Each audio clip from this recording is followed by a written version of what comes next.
Austin, it actually happened. We just talked about it just recently. Tim Banks gotta go, and sure enough, brother, he gone. Josh Heupel has officially parted ways with Tim Banks as our defensive coordinator. Released a statement recently, Austin, saying, thanking Tim Banks for what he's done for Tennessee, but officially parting ways. What's your rapid reaction, brother? Happy? That's my rapid reaction. I was happy. Starting to get Yeah, worried there for a little bit. I didn't know if it was going to happen, dude. A lot of people suspected it right. was going to be after signing day. Tim Banks was present at signing day. I mean, there was several pictures with him with recruits. By the way, signing class was awesome. Finished top 7 in consensus rankings. So really good signing class. I was pretty concerned that Heupel wasn't going to fire Tim Banks. And but apparently he felt the heat, dude. News dropped yesterday that Tim Banks is fired. So yeah, I'm excited, man, because he's been terrible. He's been absolutely terrible. So Blake, Pete Thamel, I think Pete Thamel might have had it first if it wasn't like a local guy like Austin Price. I believe Pete Thamel had it first though. Pete Thamel later tweets that, well, Tim Banks or in the Tennessee defense, this past season, 2025, was his first bad season. And Vols fans in the comments had to let him know. It's like, no, buddy. In fact, 2024 was the outlier. 2024 being good was the outlier in Tim Banks. It has been bad. 4 out of 5 years has been one good year. So you're wrong to say that this was the outlier. This is the first time Tim Banks has been bad. No, Tim Banks got paid and got a raise on a outlier 2024 season that was a good year. And Blake, we've even poked holes in that year and said, is it as good as we really thought? And was it really the players or was it Tim Banks? And this past season was the worst after 5 years, Blake. So Yeah. so you've literally reached your worst point after being here for 5 seasons. So yeah, it was absolutely time to go. And 4 out of 5 being bad, man, it's unacceptable. It's unacceptable. And yeah, this past year was even the worst. So yeah, glad he's gone. Yeah, and even more critically, Austin, is the fact that the poor defensive play cost us critical games this season. It's one thing to be bad statistically, but then to actually like be the reason or part of the reason that we lose games that we need to win to make the playoff or whatever the case may be. That's where you start talking like, hey, you got to get the results. And yes, statistically, not definitely not the outlier. Last season was the outlier, and so given the fact that we've talked about, hey, Heupel needs to be able to make some changes. He can't just stay stagnant. He's got to make changes to improve, so that his program can continue to improve. Because we're right there. We're at a spot now where we've exited the dark years. Thank you, Josh Heupel. And now, how do we take that next step? And this might be the first step, Austin, is firing Tim Banks. So Tim Banks is officially out. And so now the question becomes, Austin, who is going to replace him? Because it's one thing to say, hey, this guy's not meeting the standard. But now it's a question of, okay, who can meet the standard and who is going to elevate the defense? Right now, the interim defensive coordinator is the current linebacker coach, William Inga. And there was, we talked Austin in the Vanderbilt review show, when we were talking about, hey, we got to get rid of Tim Banks, who's going to replace him. A lot of people threw out some ideas. I posed the question, hey, do we look internally? Before we started this show, Austin, you kind of talked about how Rodney Garner probably doesn't want it, probably isn't a good fit because he's never called plays on defense, even though he's done a great job as D-line coach. William Inga, though, Austin, as the current interim, I don't know, brother. We definitely don't want that. No, I don't. I don't want the linebacker coach taking it because he's been bad at coaching linebackers. Why would I want him coaching the defense? But going back to Tim Banks a little bit too, because I just want to mention, I mean, it was not just the fact that we had one of the worst defenses in the SEC this year. Blake, we wasted one of the best offenses. I mean, this is the year because you mentioned all the games that we let slip this year. I mean, this was a year that we had the offense to compete for the playoffs. We did. We had the offense for it, because Joey Aguilar completely improved the offense. And then you go back all the years that were wasted with the South Carolina game and everything like that. It's like, yeah, I mean, the body evidence said that Tim Banks has to go. And you could argue, going back to the internal talk, it's like someone under Tim Banks probably isn't a good fit for that. I mean, considering, I think you have to go get a proven guy. I do. I think you have to go get a proven guy that has shown, okay, at another program, he can run a good defense. And I think that's the way it's headed. Exactly. Yeah. So, internally we thought, hey, maybe it's a possibility.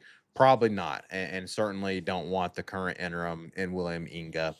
And so then the question becomes, okay, who is the best external candidate to come in and be able to turn this defense into an SEC powerhouse to complement, as you're talking about, Austin, complement the offense that is one of the best in the SEC. And so, when we did our live show, a lot of folks jumped in the chat and said, hey, what about the Auburn defensive coordinator? It's looking like, Austin, that he's going to be retained by Alex Golish. So he's out. But there's a lot of interesting external candidate names, Austin, that have popped up, and a lot of intriguing guys, a lot of guys that I think would maybe home run hire is not the best word, but that I would be thrilled with, and even an old VFL, Austin, whose name has popped up as a possible candidate. Talk us through kind of the hot board, the top candidate list. I think starting with I think the favorite to get the job right now, if I had to guess who got the job, Ryan Walters from Washington, the defense coordinator for Washington. They were really good this year, man. With not a lot of talent, the most points that they gave up this year in a game was 26 to Oregon. They only gave up 24 to Ohio State. And for those counting at home, Tim Banks gave up 42 to Ohio State in the year 2025. So that's a whole lot better with more talent. And it really could have been 100 if they wanted it. So yeah, it's. I mean, he would be a lot better candidate. He worked with Heupel in Missouri. He was the defensive coordinator at Missouri while Heupel was the offensive coordinator. He also got a stint at Purdue as the head coach. Didn't work out, but I'm not going to count that against him. It's Purdue. And we don't need you to be a good head coach. We need you to be a good defensive coordinator. And you're a good defensive coordinator. You were a good enough defensive coordinator to get a head coaching job at a Power 4 school. So, yes, I would be really happy with Ryan Walters. I think that's where the fans want it, and it seems like that's the direction it's heading towards. Nothing's done yet. I'm not saying that, but it does look like that's the direction it's heading towards. The other external candidate that's in college, outside of the VFL you were hinting at, is Travaris Robinson. He's interesting. He's the co-defense coordinator at Georgia, and has been an elite recruiter, dude. Absolutely elite recruiter, which I'm intrigued by. I'm not going to lie. I'm very intrigued by Robinson because I think elite recruiter on defense, like Heupel has proven. That's one thing that you can't say anything bad about Heupel. He's going to get you a quarterback. Now, will it work out? Will the 5-star work out? Who knows? Nico didn't work out, but he can recruit offense. He can recruit offense, especially in this past class, Blake, or this incoming class. Really good offensive class. Defense isn't bad. It's not terrible, but it's not as elite recruiting as we've been offensively. So that's an intriguing candidate. I would love a couple 5-star defensive linemen like Georgia's been getting the last couple of years. He's also been really good. I think he was responsible for Caleb Downs' recruitment at Alabama. Caleb Downs, elite safety right now for Ohio State after transferring to Ohio State from Alabama. So he's my other external guy that I'm very intrigued by. Yeah, Robinson would be a great pick, as cool as Ryan Walters would be in terms of his connection with Heupel and his performance. I personally, I think I lean towards Robinson, just given the fact of what you just talked about, the recruiting. And, of course, the question mark is he completely proven since he's co-defense coordinator, maybe there's still some question marks on the X's and O's and the play calling on defense. But the recruiting would be fantastic. So there's that. There's Ryan Walters, and then Austin. There is again a current VFL, Vol for life. Yeah, Vol it's Vol for life. You're not Kermer or Foreign. You're always Vol for life. a former Vol, speaking of linebackers, former linebacker Gerard Mayo. Talk us through that one, Austin. It's an interesting one, man. It's an interesting one because it's a guy who knows defense, obviously, was an elite linebacker at Tennessee, absolutely elite at Tennessee, was a really good linebacker in the NFL, couple Pro Bowls in the NFL. He has a funny draft story where he was apparently like mowing the lawn or something while he got drafted by Bill Yeah, Belichick in I think like the top 12, really high draft pick. And then he coached under Belichick. He coached under Belichick and was the heir apparent. I mean, it was like written into Mayo's contract that he would take over for Belichick at some point. So they trusted him to be hired after Belichick, and it didn't work out. Now he is responsible for drafting Drake May, which if you're an NFL fan, it's working out pretty well right now. So, but he was really good. I mean, he's really good defensive guy. Like I think X's and O's wise, I mean, Bill Belichick trusted him to be DC. Like that should tell you that he knows what he's doing X's and O's wise. The question is translating from the NFL to college. That's always a tough right. transition. We're seeing that with Bill Belichick now. It's not really working out very well. Now you could argue he wasn't good in NFL because he got fired. So maybe he'll work out in college, maybe. And then you brought up an interesting point that I could not see Mayo being a bad recruiter. I just couldn't see that. I think he would be a Right. good recruiter. Who wouldn't want to go play, especially linebackers, who wouldn't want to go play for a legend like Gerard Mayo? That's an interesting one. And two, Blake, I think it's also interesting from the standpoint of one thing that I've always felt. Well, I'll say it like this: I've always been jealous of Georgia because, for one, they have a great head coach right now. But for two, Kirby's not going anywhere because he's from Georgia. Like he played at Hmm. Georgia. There's Yeah. something to coaching for your alma mater, man. There's something to it. It just means more to you. So I feel like Mayo might have a little bit of that in him as well, which is intriguing to me. So I wouldn't hate that as like a splash hire if we can't for some reason, which I think we will be able to. But if we for some reason can't go get a guy like Ron Walters or something like that, I think Mayo's an intriguing hire. Yeah, it'd be a cool one for me, being a historical guy. You know me, I like those, 90s and 2000s players. Gerard Mayo, I saw him play live as a younger lad. And so I would certainly love a Gerard Mayo hire for the reasons you just talked about. It just means more when it's an actual former Vol. And so you love that.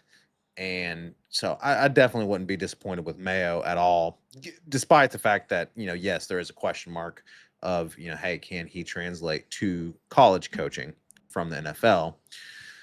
Um, so that's kind of our top three. Those are in our thumbnail there. Those are kind of the top three I think that Austin and I would like to see. But Austin, there's some other interesting names as well, just to kind of round out the list and the discussion. We've got the former Penn State defensive coordinator who is looking for a job, and then a couple other names that you just talk us through those. Yeah, so Jim Knowles is the Penn State guy. Uh, Also have him. He's not been a guy that's been reported, so I don't think we're going that direction. Um, and interesting because a couple years ago he was at Ohio State. He was poached from Ohio State to Penn State and got paid a massive amount of money. He was the highest paid defense coordinator in college football, and he led a good defense for a long time. I mean, he was a good defense coordinator for a long time. But then the James Franklin stuff happened this year, Blake. I will say the only thing I'll say about Knowles, Blake, is he gave Nico his career game against Penn State versus UCLA. Don't love it. Don't love it from that perspective. I think that Not will a leave a good look. bad taste in my mouth. And I know new offensive coordinator, they didn't have time to plan for it, but I'd probably say stay away from that. Yeah, To be honest with you.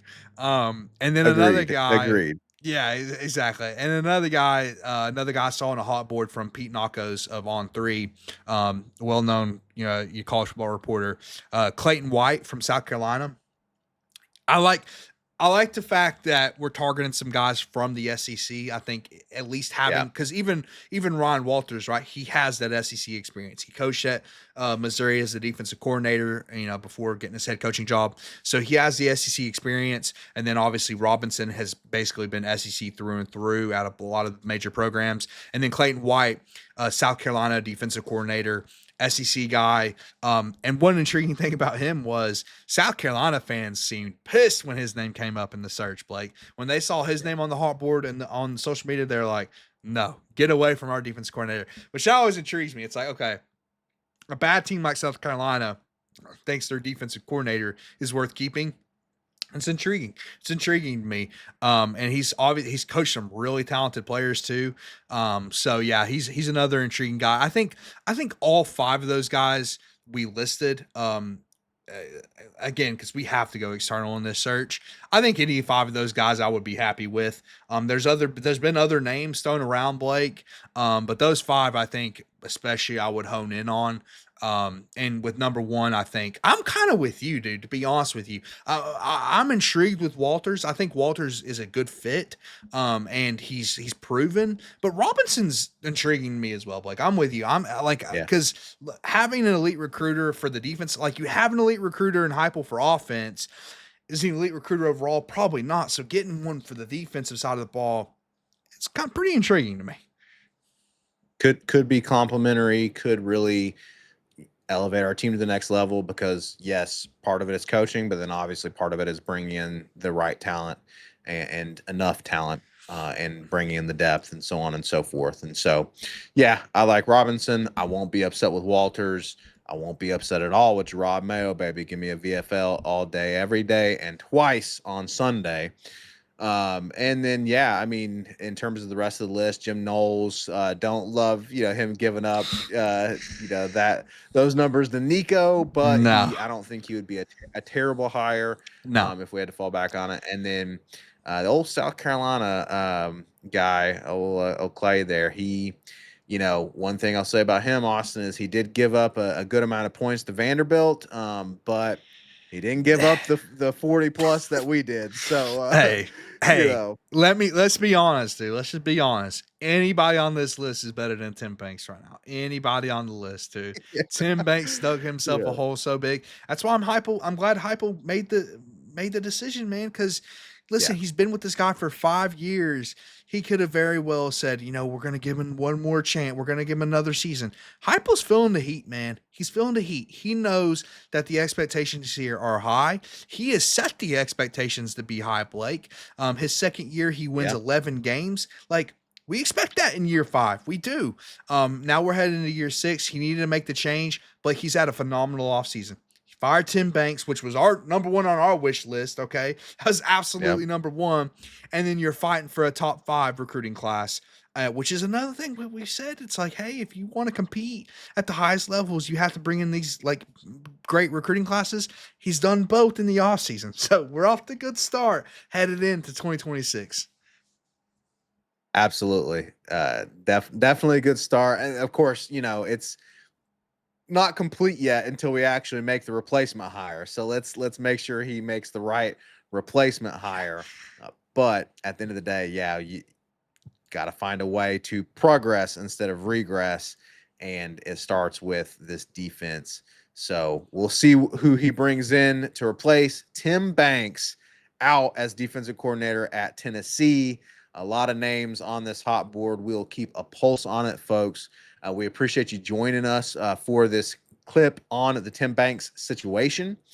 We are going to be doing our normal live show on Sunday at the normal time. Got a lot of good topics for you guys in that show, so be sure to subscribe if you haven't already. Turn on the notifications so you don't miss that episode coming up on Sunday. Join us then. We'll be looking forward to seeing you guys then on Sunday. And Austin, quick teaser, we are planning on doing our big season review of the 2025 season on December 21st. So that's 2 Sundays from now, December 21st, going live. We'll have special guest Dakota on. It's going to be like a huge 2-hour plus show going over all kinds of stuff from It's a the nice one. 2025 season.